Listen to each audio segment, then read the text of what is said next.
Okay, so tip number 1 is to brush your hair before you shower. This is going to make your hair so much easier to brush once you're out of the shower, and it's less damaging. Tip number 2 is to finish your shower with a cold water rinse. This is going to close the hair cuticle and make it shinier. Tip number 3 is to use a cool shot when you are blow drying. When you are finished blow drying, just go through with the cool shot, and this is going to add so much shine and again close the hair cuticle. So this is my favorite tip. Tip number 4 is to wash your hair less, ladies. I promise you, the less you wash it, the less oil it's going to produce.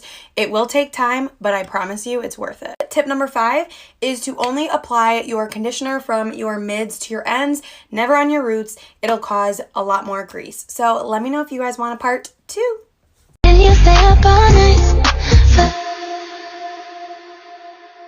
The ingredients that she calls out in her video are considered a formaldehyde releasing agent, but those aren't the only ones that are related to that.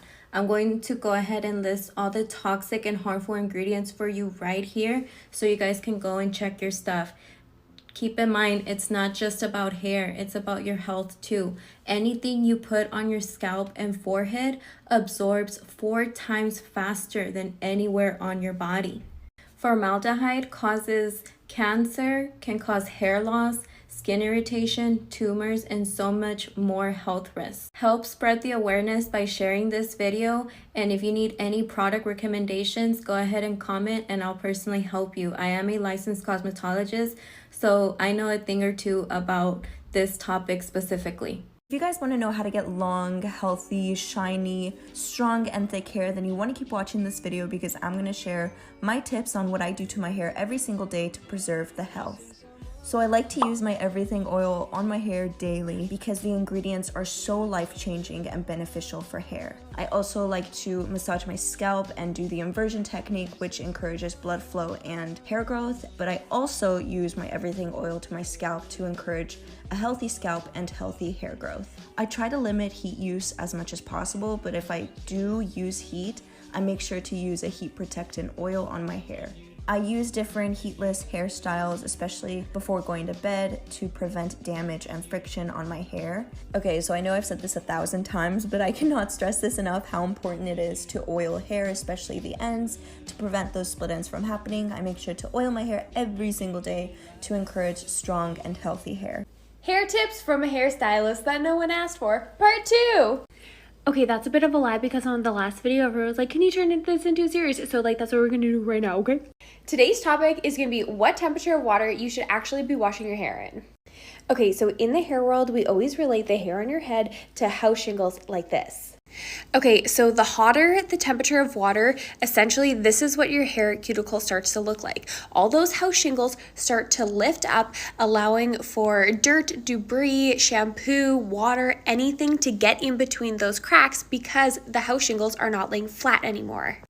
This is especially important for my girls who color their hair out there. So the hotter the temperature of water you use, your house shingles lift up, your toner slides out, making your hair color not last for as long as possible. So turn down the temperature so your hair color can last for as long as possible. And for my girls who don't color their hair out there, it's just good for your hair in general. Quick and easy tips for having healthier hair. Only use sulfate-free shampoo. I don't know how y'all aren't already on this shit, but I noticed the biggest difference in shine and softness with my hair once I switched to sulfate-free. Guys, heat protectant, please. Okay, anytime you're putting blow dryer, curler, straightener, whatever the fuck, put some heat protector on that shit. I am literally praying for your hair right now. Minimize how much you are washing your hair, okay? I know it sounds crazy, but the less you wash your hair, the less oil your hair will fucking produce over time, and then you'll see the benefits. That is how my hair started getting so fucking nice, was when I minimized how much I was washing it. Like, literally, I maybe wash my hair once or twice a week.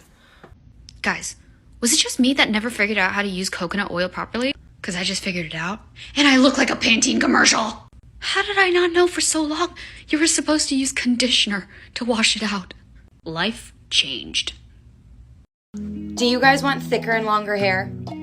Okay, this is my biggest hair tip. People are afraid to put products on the roots, but we need to protect the roots and the crown of the hair in order for hair to grow. Makes sense, right?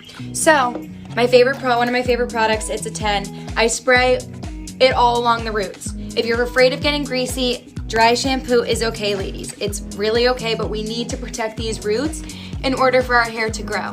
You guys have been asking me to try rice water on my hair as a treatment, so here we go. I mixed 1 cup of washed rice with some water, let it sit for 24 hours, and put it into a spray bottle. I then started spraying it all over my roots, brushed it through my hair, and let it sit for 20 minutes. I then shampooed my hair, used the rest of the rice water as a rinse, and conditioned it, and these were the results. My hair felt super thick and fluffy. It did feel a little bit dry. Follow me for more hair tips and let me know what I should try next.